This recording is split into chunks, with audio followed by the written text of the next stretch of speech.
Alors le web ne sert pas uniquement à divertir, hein, mais il est aujourd'hui plus que jamais un acteur incontournable en matière d'information.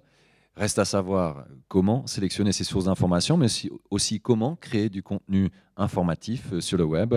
Alors pour tout savoir sur l'info et le web, nous avons le plaisir d'accueillir sur ce plateau Caroline Cayolle et Philippe Guépin, cofondateurs de l'agence presse La Fabrica News, et Mete Zignoglu, excusez-moi si j'écorche votre nom de famille, Très bien. c'était très bien, merci, directeur technique de SIPA Presse. C'est à vous. Peut-être éventuellement commencer. Donc je suis Philippe Guépin, comme Xavier vient de le dire gentiment. Je suis journaliste et j'ai donc effectivement créé il y a un petit peu plus de 2 ans, en décembre 2012, une agence de presse dédiée au départ aux radios, puisque Caroline et moi venons de la radio. On a travaillé dans les principaux groupes audiovisuels français. Et donc c'est à partir de cette expertise et de ce réseau qu'on a fait un constat assez simple que l'on va pouvoir décliner dans la demi-heure qui suit, que l'avenir de l'information pouvait, à partir du moment où on ne parlait pas de mutualisation ni de syndication de contenu, pouvait partir par l'externalisation et la mobilité. Donc fort de ce constat, on a créé plusieurs formats de programmes audio, mais également aussi vidéo dans un deuxième temps, Mété y reviendra aussi tout à l'heure, mais également des contenus dédiés au web, ce qu'on appelle le print web. Alors pourquoi Global Media? Puisque c'est un petit peu la promesse du claim de la Fabrica News, c'est-à-dire qu'aujourd'hui on a réfléchi l'information de sorte à ce que l'on puisse acquérir l'expertise de la déclinaison de l'information en fonction du support auquel l'information est destinée. Selon si vous allez la consulter sur mobile, sur tablette, sur ordinateur, à la radio ou tout simplement à la télévision. Et puis depuis janvier, on a, on va dire, une corde à notre arc, si tant est qu'il y ait plusieurs cordes à notre arc, qui nous manquait, c'était la production de vidéos d'information. On savait faire des 3 ou des 5 minutes d'information généraliste, on savait faire des micro-documentaires, mais on ne savait pas faire de l'info consultable très vite, quasiment instantanément, au même titre que l'on peut consulter des fils info pour ceux peut-être d'entre vous qui, dans le cadre de vos métiers ou activités respectives, avaient un fil d'info d'AFP, on ne savait pas décliner justement de façon multithématique ces supports vidéo. C'est ce qu'on appelle en fait du hard news. Exactement. Donc on s'est rapproché, j'allais dire logiquement, de SIPA, qui est historiquement une agence photo, Mété va vous en parler dans quelques secondes, pour justement nous adosser à une structure qui, à la fois en termes d'image, de savoir-faire et de pratiques déontologiques, pouvait justement nous permettre de pouvoir utiliser ce levier de croissance et de respecter cette promesse de global média, et donc d'être capable de décliner sur une plateforme 360 l'ensemble des supports et des thématiques dédiées à la mobilité et à l'information. Mettez peut-être un petit mot. Oui, peut-être vous connaissez SIPA. On est une agence de presse photographique internationale. On existe depuis plus de 42 ans. Donc la photo est notre cœur de métier, bien sûr, mais il ne suffit pas aujourd'hui. Donc on a besoin de croissance. Et donc on va vers les vidéos obligatoirement parce que nos clients ils nous demandent des vidéos aussi. Parce qu'aujourd'hui, vendre juste la photo dans des magazines ne suffit pas. Je peux vous donner juste un truc tout bête. Il y a le nombre de photographes qui existent, le nombre de sources d'informations qui existent, c'est énorme. Quand vous allez dans un journal, ils vous disent est-ce que vous avez les vidéos aussi?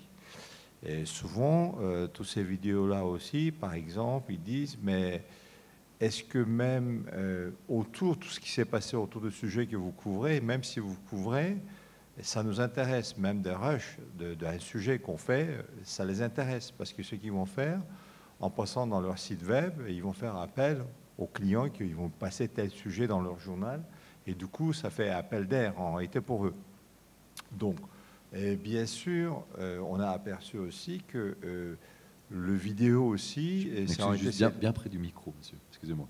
Je vous entends bien, voilà. Voilà, excusez-moi. Le vidéo, c'était le cerise sur le gâteau. En réalité, aujourd'hui, certains sujets, certaines photos qu'on souhaite vendre, des magazines, et ils nous demandent les vidéos.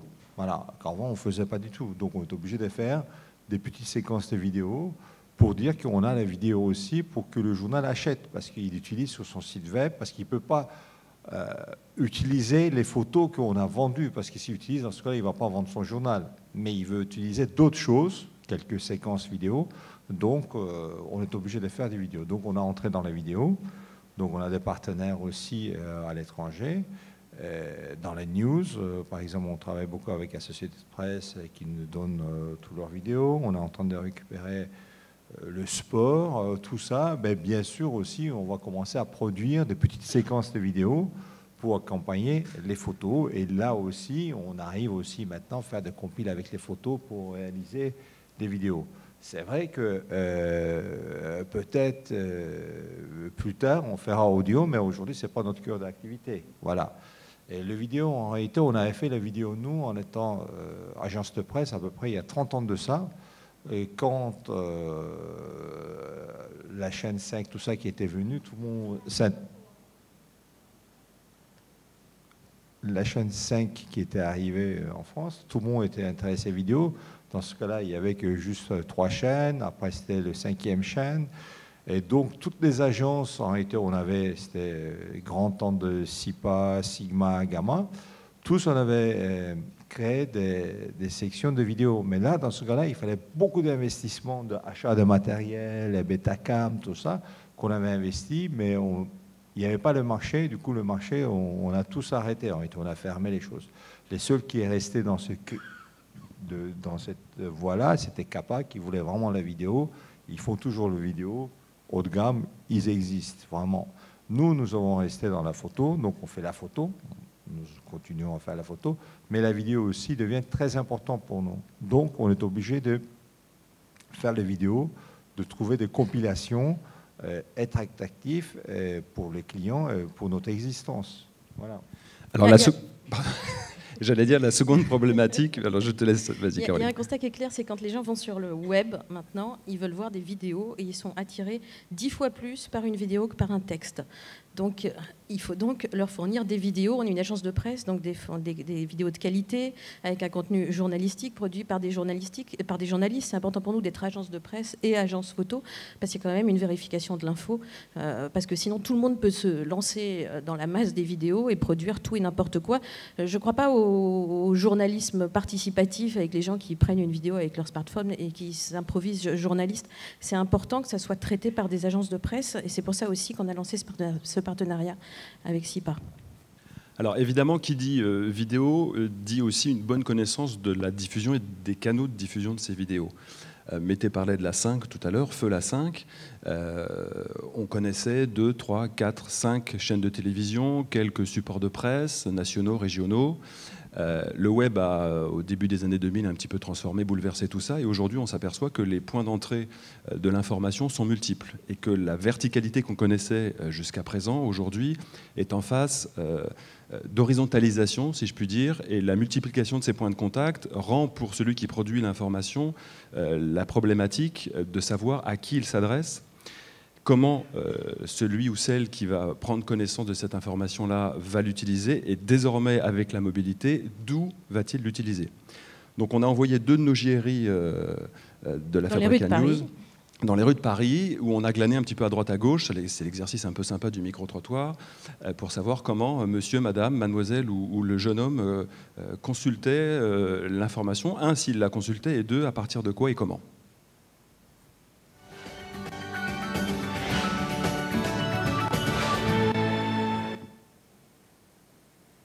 J'utilise mon téléphone essentiellement quand j'ai rien à faire d'autre, par exemple dans les métros, dans les transports en commun.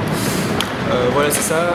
Et surtout aussi les soirs avant de dormir, je mets mon téléphone à côté de moi, je m'informe un peu sur ce qui se passe. On peut même plus décrire exactement ce qu'on fait tellement on fait tout avec nos téléphones en fait. Mon téléphone, pas beaucoup pour appeler. Quasiment 24/24, parce que je prends énormément le métro. Et je m'en sers vraiment comme un ordi, mais tout le temps. Je l'ai toujours à la main. Du matin au réveil, au coucher le soir.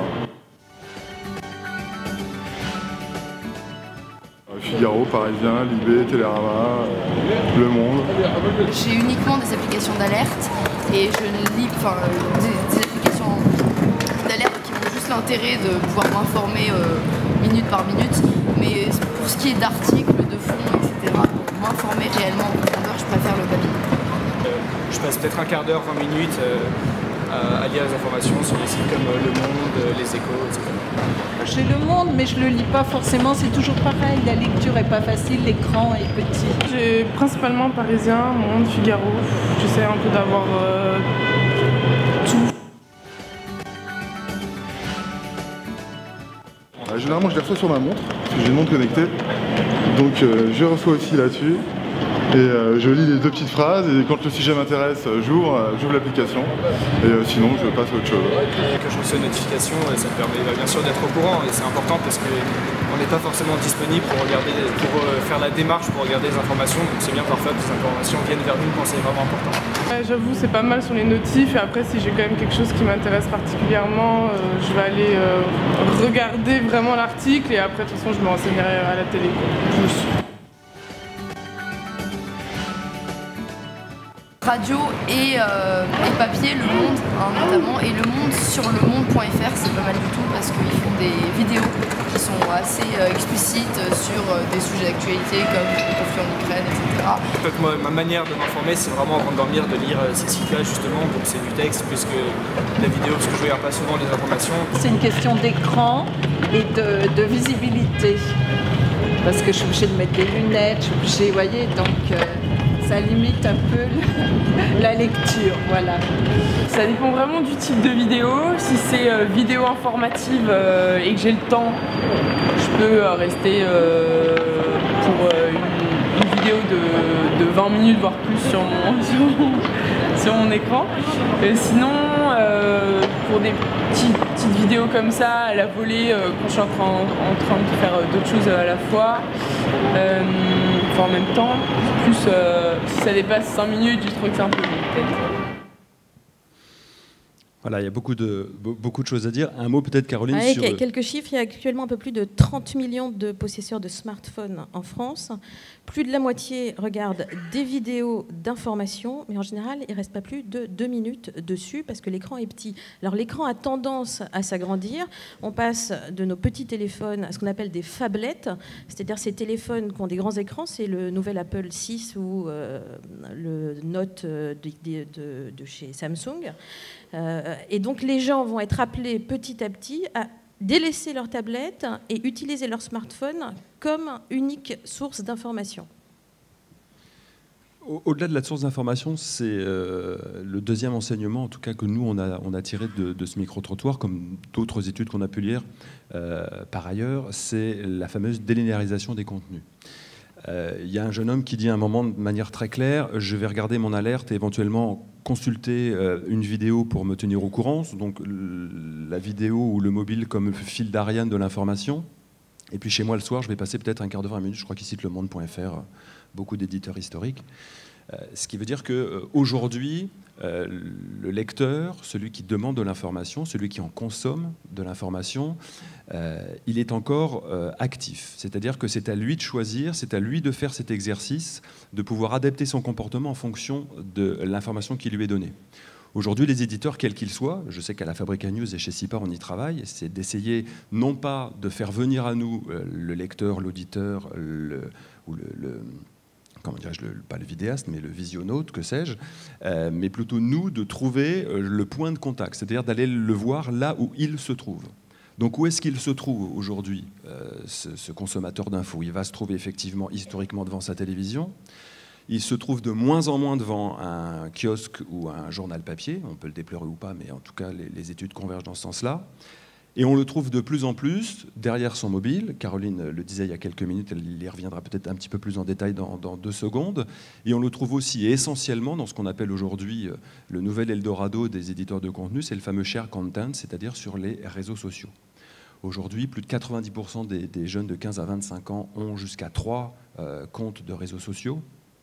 Plus de la moitié d'entre eux font plus confiance à un ami qui lui partage une info qu'à l'éditeur historique qui est le premier qui l'a partagé sur un site.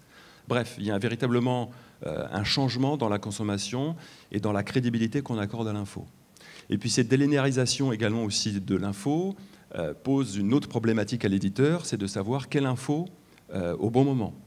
Je tiens ce fameux fil d'Ariane dont je vous parlais tout à l'heure, je donne une information X ou Y à un moment donné, à un instant T, et puis après, comment vais-je approfondir donner un peu de perspective, de grille de lecture ou de profondeur ou d'épaisseur au propos de l'information, parce que l'information, elle évolue, elle vit tout au long de la journée.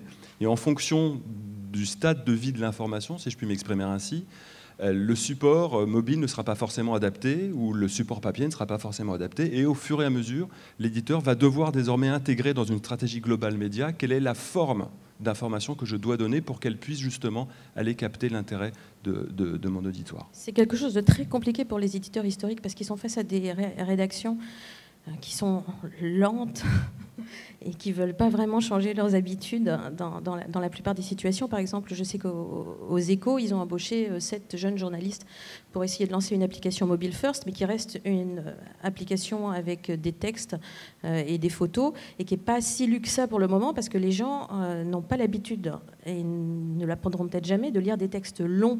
Même si c'est un feuillet sur un écran, sur un smartphone, c'est assez long. Un feuillet, c'est 1500 signes, c'est 300 mots environ, n'est-ce pas Philippe? Parce que nous, on est habitués à 1500 signes, c'est des termes de journalistes, excusez-moi. Et donc, il va falloir trouver une nouvelle forme de journalisme et de journalistes, de jeunes journalistes qui vont être prêts à réfléchir à une nouvelle forme de diffusion d'informations et de comment toucher le kidam qui est sur son smartphone. Est-ce qu'on l'interpelle juste sur une alerte avec un push? Est-ce que dans la foulée, on lui envoie une photo? Est-ce qu'on lui envoie une vidéo? Est-ce qu'on va le renvoyer sur un texte sur le web pour avoir plus de contenu? Ce sont des vraies questions qui se posent actuellement au sein des rédactions. Alors juste peut-être avant de voir le deuxième petit document qu'on a fait tourner, pour illustrer un petit peu notre propos, mettez un mot éventuellement sur SIPA et justement cette volonté de diversification d'activités dont tu parlais au tout début. Je pense notamment à une expérience que vous avez entamée, je crois, en 2012, qui malheureusement n'a pas pu être poursuivie. Mais en tout cas, ce souci de diversification et, j'allais dire... avec le texte, ouais, voilà. Entre autres. Nous, en 2012, on a été achetés par une agence allemande, qu'ils avaient une grande ambition, donc ils ont lancé une version de texte qu'ils ont appelée SIPA News, mais bon, au bout de certains temps, c'est vrai que ça avait bien démarré, et les clients n'étaient pas là aussi, et donc ils ont tout arrêté, donc on a tout arrêté, voilà. Bien sûr, le texte aussi est important, mais aujourd'hui, on n'a pas des ambitions à concurrencer AFP, parce qu'ils sont très bien placés. Mais par contre, la photo, c'est notre cœur d'activité, donc on va vers le vidéo. Voilà. La déclinaison logique, quelque part, de votre cœur d'activité ou de votre activité historique. On va suivre. Et si on réussit vidéo, pourquoi pas après faire le texte? Mais il faut réussir déjà vidéo. Voilà. Bon, bien sûr que si on réussit, on ne va pas devenir comme Capa, pas du tout. Mais c'est déjà de faire participer à l'actualité, avoir des quelques dizaines de vidéos par jour qui est ciblé directement à des clients ou des journaux qui s'intéressent. Ça ne sert à rien de produire 200 vidéos par jour et après que les clients ne n'intéressent pas. Comme il a dit, il faut trouver vraiment les vraies cibles et comment les jeunes peuvent s'intéresser à la vidéo. Donc l'avenir est-il au mobile first, hein, ça nous amène directement à la deuxième partie de notre propos. Caroline, on est allé rencontrer, je crois... Frédéric Roy, qui est le rédacteur en chef de CB News, et Denis Verloès, qui est un grand spécialiste de la mobilité. On va les écouter. La différence, c'est que le mobile permet donc avec des pushs d'alerter le mobinaute ou le citoyen ou le consommateur, comme on veut, à l'instant T d'une nouvelle info. C'est quand même la première fois que tu ne dois pas allumer une télé, que tu ne dois pas ouvrir ta radio pour avoir l'info qui vient à toi. Et ce faisant, comme elle vient à toi et que tu ne l'as pas choisie, il faut donner aux gens le minimum d'informations pertinentes pour que même si le sujet ne t'intéresse pas, tu aies été informé. On ne va pas faire 3 reportages pour des tailles d'écran. Peut-être qu'on va faire 3 montages, c'est déjà pas mal, quoi. Ensuite, peut-être qu'on fera... peut-être qu'il arrivera un jour où, surtout, l'écran de mobile sera plus important que les autres et que c'est lui qui commandera la réal et qu'il faudra au contraire modifier pour des écrans plus grands, des reportages qui auront été faits à la base pour du mobile. Mais le support en tant que mobile, en tant que particularité mobile, personne n'a encore vraiment abordé. Savoir ce que les gens veulent sur un mobile, ce qu'ils veulent y lire, quel format, quelle durée. Aujourd'hui, personne n'a vraiment répondu à ça. Et c'est même encore pire, je dirais, parce que c'est que toutes les rédactions que je vois émerger comme ça avec des projets mobile first, c'est souvent des rédactions qui sont calquées et collées sur les anciennes pour aller trouver le tweet qui va bien, chercher de la hot news. C'est souvent même du pigiste qui vient chercher rapidement de l'info au kilomètre pour être le premier à faire la push notif, etc. Il n'y a pas vraiment de projet, on va dire, d'évolution du média. Il y a une évolution qu'on voit clairement, qui est que les écrans des mobiles ont tendance à grandir.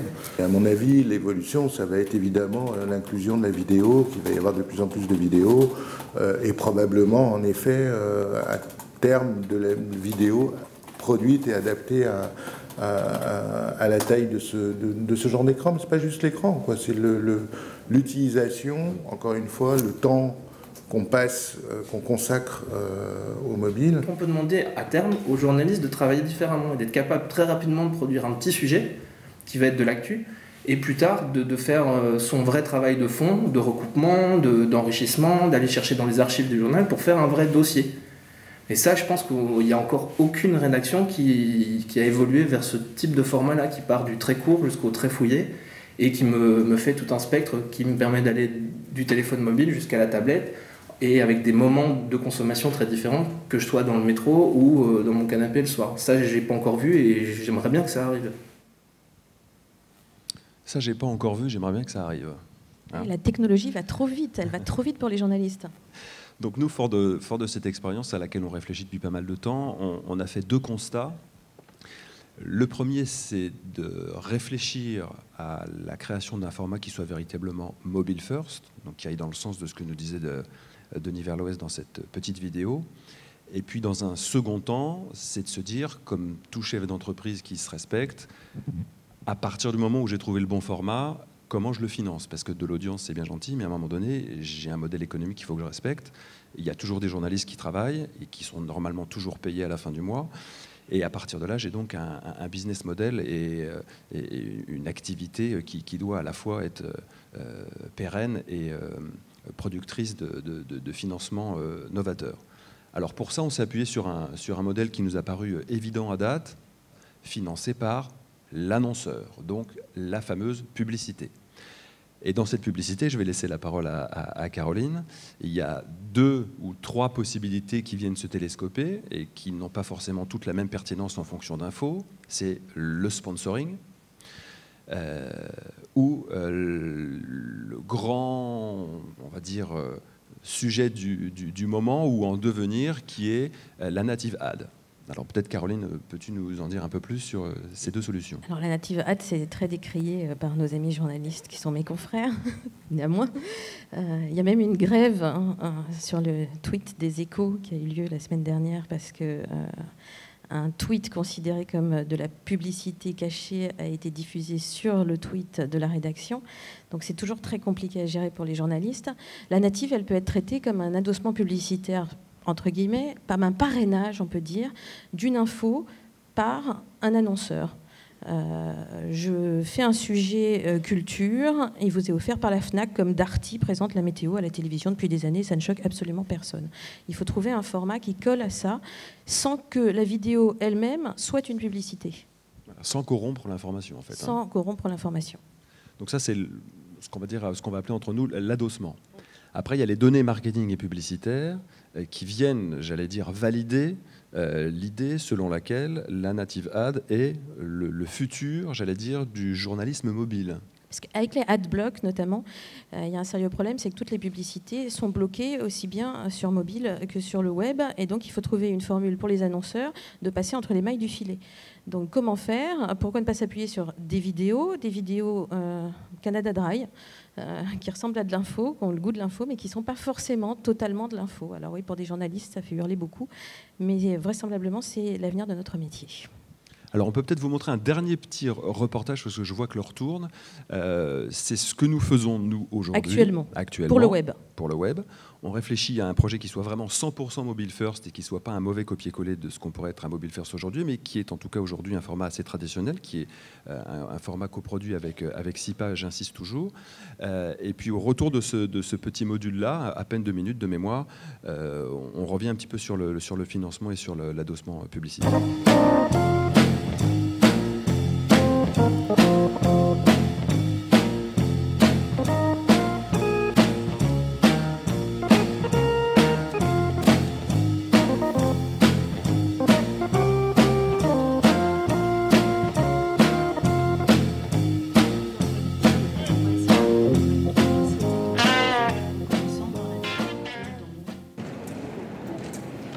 L'émotion est intense.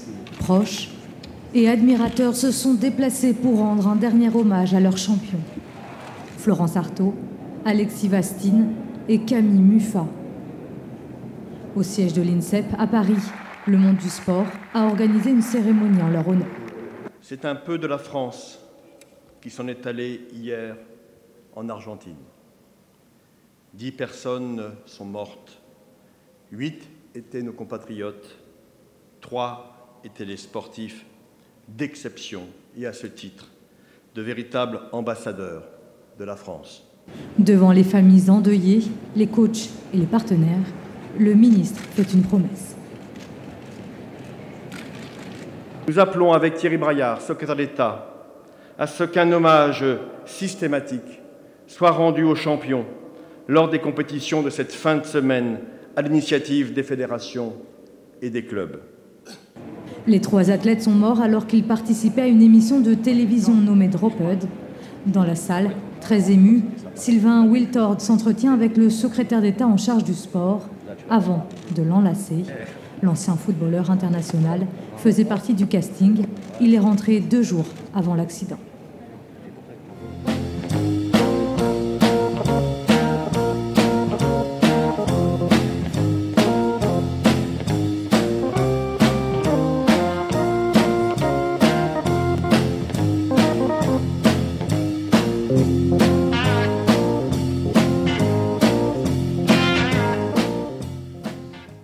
Voilà, alors ça pose 2 questions. Ah pardon, je suis désolé, je vais te redonner la parole. Je pose la question, tu vas apporter la réponse. C'est de se dire, voilà, pourquoi on part du principe que la native ad, dans ce contexte-là, ne va pas du tout corrompre, on va dire, le contenu journalistique.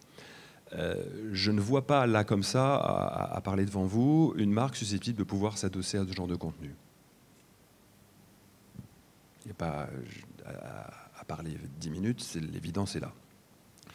La native ad, en revanche, si on en respecte bien les codes et qu'on travaille dessus, on va pouvoir trouver une certaine complicité avec celui qui va consommer cette info-là, pour l'avoir comme complice de la marque, si vous voulez, sans pour autant qu'il se sente piégé par un contenu, sans qu'il se sente agacé ou usurpé par un contenu.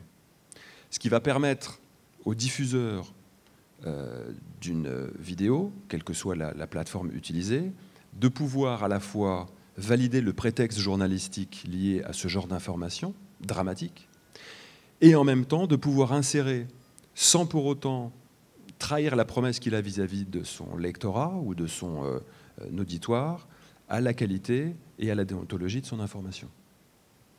Je pense que tu as fait le tour. Oui, j'ai fait le tour. Mettez peut-être un dernier petit mot, non? Si vous avez des questions. Effectivement, n'hésitez pas. Est-ce qu'il y a des questions dans la salle? Oui, madame. Attendez, juste le micro. Voilà. Bonjour, excusez-moi, j'ai peut-être pas bien compris parce que j'étais distraite par... Mais, ça, c'est pas bien. C'est pas bien. Vous avez montré ce reportage, ça veut dire que ça a été un reportage sponsorisé? Non, non, pas celui-là. Ça, c'est un reportage classique pour le web. Il n'est même pas destiné au mobile. Est-ce que vous avez il peut être vu sur mobile, mais il n'est pas destiné au mobile. Ce n'est pas un format pour le mobile. Alors, pardon, excusez-moi, vous avez des exemples de projets réalisés en native ad? Pas encore. Merci. Il y a une question au fond, attendez juste le micro qui arrive.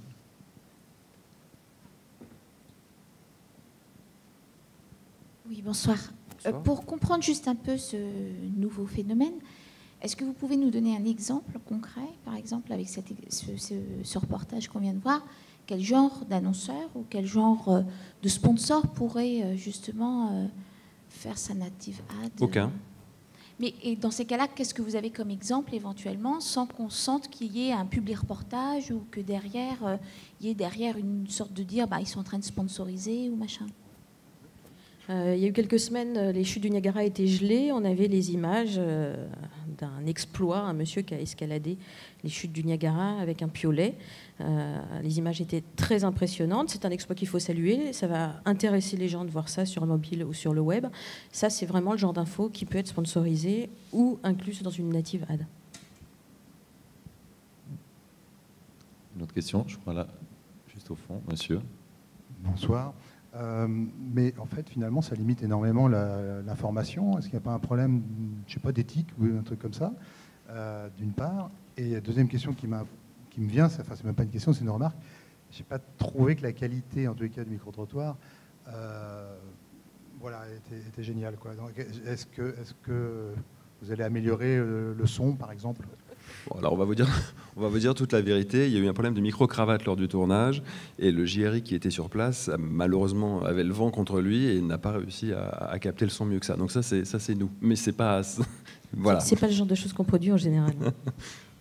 Et la deuxième question, du coup, je l'ai oubliée. Ah ben, l'éthique journalistique, elle est très très simple. À partir du moment où vous... C'est ça. Juste dans le micro, monsieur, excusez-moi. Si on parle de news et donc d'information, donc d'actualité, notamment ce sujet-là, ça veut dire que s'il n'est pas sponsorisable, c'est un sujet qui ne passera pas aux actualités. Si, il sera financé par les autres projets qui auront été sponsorisés. Ah, ça, je n'avais pas compris. Voilà, c'est ça. C'est-à-dire qu'on part... On ne peut pas tout sponsoriser. Voilà. Mais on va prendre rassurant quand même un peu qu'on ne puisse pas tout sponsoriser. Parce que sponsoriser la mort des autres, c'est quand même... Oui, si on raisonne jusqu'au bout, on peut effectivement tout sponsoriser. Non, le propos que l'on tenait, c'était de se dire, voilà, on peut, sur une quantité X d'informations, avoir des contenus, j'allais dire, dénués de tout parrainage ou adossement publicitaire. C'était le cas du sujet qu'on vous a montré. Et à côté de cela, on va pouvoir, en fonction des thématiques, des sujets, des supports, avoir un environnement où on va pouvoir créer une complicité avec celui ou celle qui va visionner la vidéo. L'exemple des chutes du Niagara, par exemple. Tous les sujets sport, les sujets culture. Et qui, eux, sont financés à prix fort par l'annonceur et qui, dans le portefeuille produit de l'agence derrière, va pouvoir équilibrer et travailler à des leviers de croissance pertinents pour elle. Je crois qu'il y avait une question, madame. J'avais juste, par rapport au micro-trottoir, c'était justement pas un micro-cravate qu'il aurait fallu utiliser pour le son. C'est pour ça que le son était aussi mauvais. Une précision. Voilà, juste... On va le traîner jusqu'au bout, celui-là. C'est vrai que le son était vraiment catastrophique. C'est vrai. Mais on ne voulait pas vous le diffuser non plus. C'était dommage de ne pas le diffuser. Juste une question, du coup, par rapport à cette publicité sur les sujets. Par exemple, vous parlez d'un sujet culture. On imagine que la FNAC par exemple, fasse une publicité sur un sujet culture. Comment, justement, traiter un sujet sur les livres, sur les choses comme ça, si c'est la FNAC qui fait la publicité sur ce reportage? Comment le traiter de manière... Non, si je comprends bien votre question, après vous nous dites si la FNAC, elle va, comment dirais-je, agitateur depuis, je ne sais plus, 1900 et quelques, je crois de mémoire.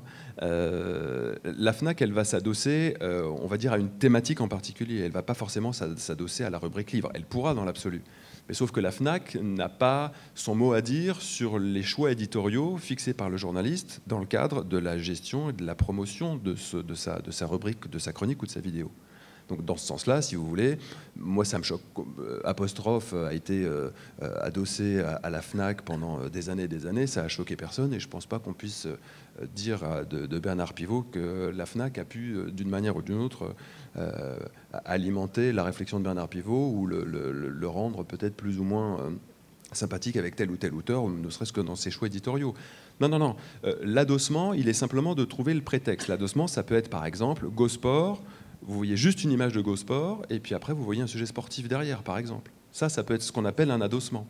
Mais la seule promesse ou le seul contrat entre guillemets qu'il y a entre l'annonceur et le diffuseur sont, par exemple, l'univers éditorial dans lequel l'annonceur souhaite intervenir. Donc GoSport va vouloir intervenir dans tous les sujets liés au sport pendant 15 jours, 3 semaines. On retrouve le même système qu'une régie publicitaire qui va vendre après des espaces. Sauf pour Roland Garros, par exemple, BNP Paribas, c'est plus eux, d'ailleurs je crois que c'est Gaz de France maintenant, sponsorise Roland Garros depuis des années. S'ils veulent faire un adossement sur tous les sujets Roland Garros pendant 15 jours, je ne pense pas que ça pose de gros problèmes. Je vois que c'est une thématique qui interpelle peut-être encore 2-3 questions dans la salle et après vous êtes sûrement à disposition de ces personnes. Alors, je crois qu'il y avait monsieur derrière, vous avez le micro, et après madame. Merci. Oui, ce que moi je voulais savoir, c'est est-ce qu'il y a un comité d'éthique, qui va choisir entre ce que vous considérez comme l'information, tel que vous l'avez montré là, avec l'hommage aux 3 sportifs qui ont été tués dans cet accident d'hélicoptère, et puis les chutes du Niagara. C'est-à-dire qu'à un moment donné, effectivement, là, vous situez évidemment 2 exemples très simples à gérer, mais la vie est faite de choses beaucoup plus compliquées. Est-ce que, qui va déterminer, et est-ce que cette personne aura autorité, j'allais dire, a décidé que, voilà, il s'agit d'actualité, il ne s'agit pas d'actualité.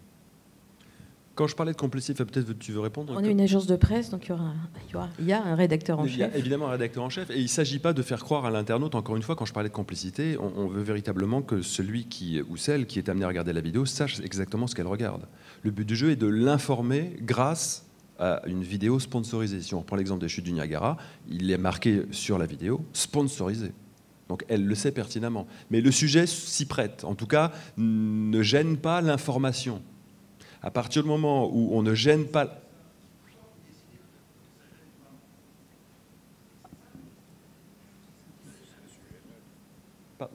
Parce que c'est un sujet neutre, ça ne touche pas à un mort, à la famille. Ouais, voilà. Donc les critères, c'est un mort, la famille, c'est ça? La politique. Non mais voilà, est-ce qu'il y a des critères que vous déterminez comme étant des sujets dits sérieux ou journalistiques ou ne méritant pas de pub?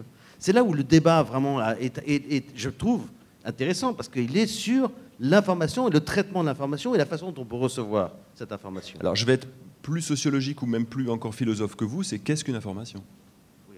Ah bah non, non, mais si jamais on prend rendez-vous pour plus tard pour lancer un vrai débat, c'est vrai qu'il y en aurait à dire. Là où je veux faire la différence, c'est que vous traitez ça comme de l'information journalistique. Et aujourd'hui, le débat, il est peut-être un peu plus là. Qu'est-ce que de l'information journalistique et qu'est-ce qui n'est pas de l'information journalistique? Pour moi, couvrir les élections en Israël, c'est du journalisme. Et couvrir Roland-Garros, je reviens à Roland-Garros parce que j'ai l'habitude, c'est aussi journalistique. Il y en a un qui peut être sponsorisé, l'autre pas. Ça me paraît l'évidence. Non, c'est pas si Alors, on va pas lancer le débat. Il y avait juste madame qui voulait intervenir. Après, si vous avez encore des questions, ces messieurs, dames sont à votre disposition, je suppose. Alors, madame, pour terminer. Il me semble que vous avez un petit peu, vous avez partiellement répondu à la question que je vais vous poser. C'était concrètement comment vous envisagez la visibilité de l'annonceur. C'est un jingle au début, un logo sur toute la durée ou un emplacement ailleurs sur le site web? Ça peut être la présence de l'annonceur une seconde en entrée et en sortie de vidéo.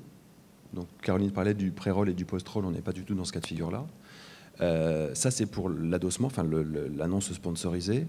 Et pour le native ad, là, on est carrément, on reprend l'exemple des chutes du c'est écrit noir sur blanc, sponsorisé. Où là, c'est carrément sponsorisé. Comme il y avait écrit publie reportage, quand vous ouvrez un magazine et qu'il y a un article qui ressemble comme deux gouttes d'eau à un article classique qui a écrit publie reportage. En tout cas, merci. On voit que ça suscite de l'interrogation et de l'intérêt aussi. Il en faut. En tout cas, merci beaucoup d'être venu conclure cette journée de conférence. Merci également à vous. J'espère que tous ces échanges durant ces 2 jours vous auront permis d'améliorer ou peut-être de faire vivre et d'avoir envie de faire vivre et évoluer cette planète web.